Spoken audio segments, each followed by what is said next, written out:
Why are they even talking about it? Why are they even talking about it? He fought a guy called Hulk in Ukraine, or wherever, no, Poland, sorry, in front of 14 people. Then no one watched it.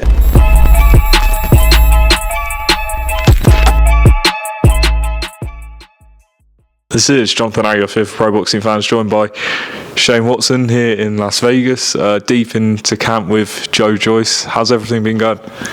Yeah, it's going really well. He started camp really well. I wouldn't say we're deep yet. I have to say, that sounds funny, doesn't it? But I'll tell you, we get a bit deeper in camp in the next few weeks. But it's been a very good start for sure, and sparring started very well as well. And overall, I actually think we're ahead of where we were last camp already, so that's positive in itself. Just going back to the first fight, what was it like for you personally when Joe lost? Because you're always in camp with him, spend more time than probably anyone else. So how did you take it? Yeah, it's heartbreaking, of course. I mean, when you've been very close with someone for, I want to say, 6 or 7 years now, and you, like you said, spend a lot of time together, live together. Even when we're back in the UK, we meet up quite a lot and do things and whatnot. Yeah, it's heartbreaking. He's like a member of the family, really. I spend more time with him than my own family, so it feels that way sometimes. But yeah, it's heartbreaking because I know the hard work he's put in his whole life to get where he was, and he finally got to that position where people classified him as a top elite heavyweight, and then that happened. So it is heartbreaking, but it's also refreshing in a way, knowing that Adam did a good job with Joe, has put in a rematch clause in, so it gives him a second opportunity to get back to where he was. And if we beat Zhang, which I believe we will, Joe's back to where he was, and he'll get a world title shot, which is his dream, and not just get the world title shot, to win it too. So looking at it that way, we've got a second chance to crack it. So we can't leave no stone unturned this time. We've got to give it 100% and make sure we do get the win rather than the L this time. When people were saying that the sparring, wasn't good enough or whatever they were saying, what did you make of that? Because, I know you're involved in sort of the camp and stuff like that. Did you take that personally? Well, what I'd like to know is how did they know the sparring wasn't good enough? Were they there? Did they even know Joe was sparring? Like, Joe was sparring world level ex-world champions in sparring. I don't know where the criticism comes from. He was sparring southpaws the whole time.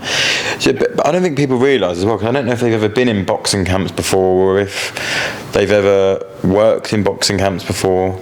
You don't have to spar Alexander Usyk every time, that level. You've got to work on things. You've got to slowly build yourself up, and then you step up in sparring as you go on and as time goes on. Like, you've got to work on game plans and things like that. If you're sparring the best fighters in every spar, when you're working on things, you'll never get the game plan off, because you're going to get battered every single time.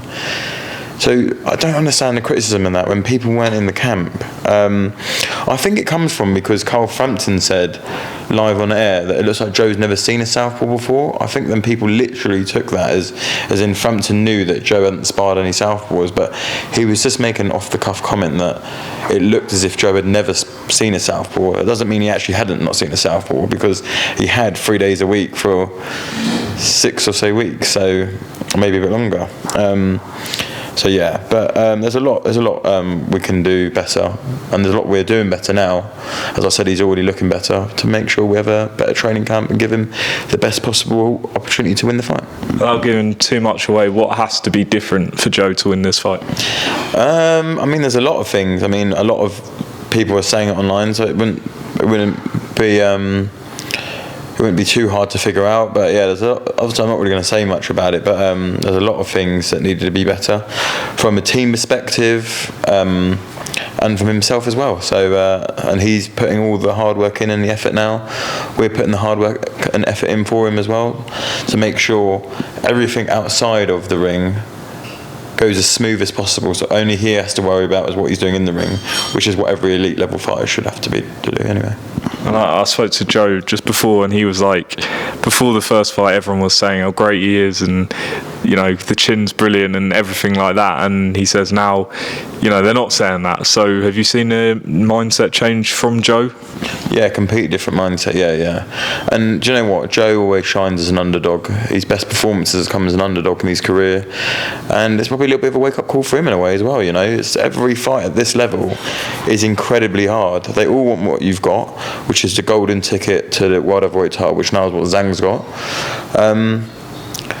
And I guess sometimes it's easy to get washed away with it all a little bit, I guess. But he's working hard now, which is the most important thing. He's training incredibly hard. We're working hard around him as well, and I'm very confident that Joe will knock Zhang out on September 23rd. Do you believe that Zhang hasn't seen everything that Joe has, or do you think he might be complacent going into this?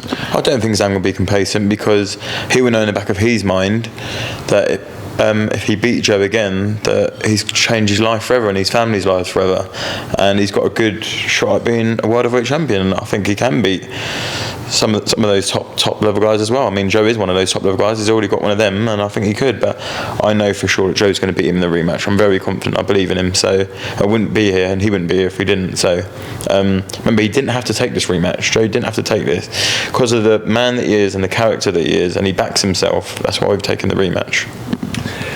Was there any ever a consideration for step aside? Because Simon Jordan was talking to Frank Warren on TalkSport, and he was like, he would have offered Joe the step aside and then made Fury against Zhang. So was that ever offered or considered? What did Frank answer to that? Well, he said that Joe just activated the rematch clause, so that wouldn't have happened.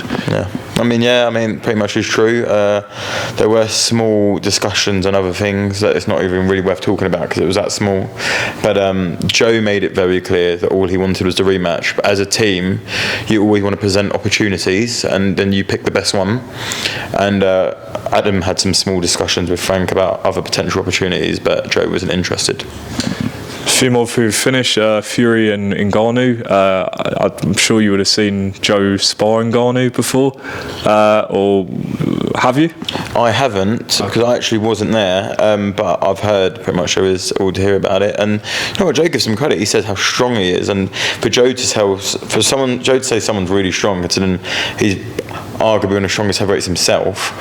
I mean, Ngannou must be really strong. I've seen him in UFC working out, man. That guy trains like a beast. But we're talking about different sports here. You don't put a rugby player on a football pitch. You don't put a football player on a rugby pitch, do you? It's a completely different combat sport, and I don't even really want to entertain it too much, to be honest, because we're talking about two real heavyweights here having a fight, and Zhang and Joyce and AJ and Dillian White and whatnot, and then we got Ngannou, who's very good in his respective sport, but going in with one of the best in the recent generation and whatnot, like in his own sport. So it's not, I can't act like I'm overly interested about it, but they're both earning a lot of money, so good luck to them. Do you agree with Eddie Hearn saying that Fury's only interested in money at this point?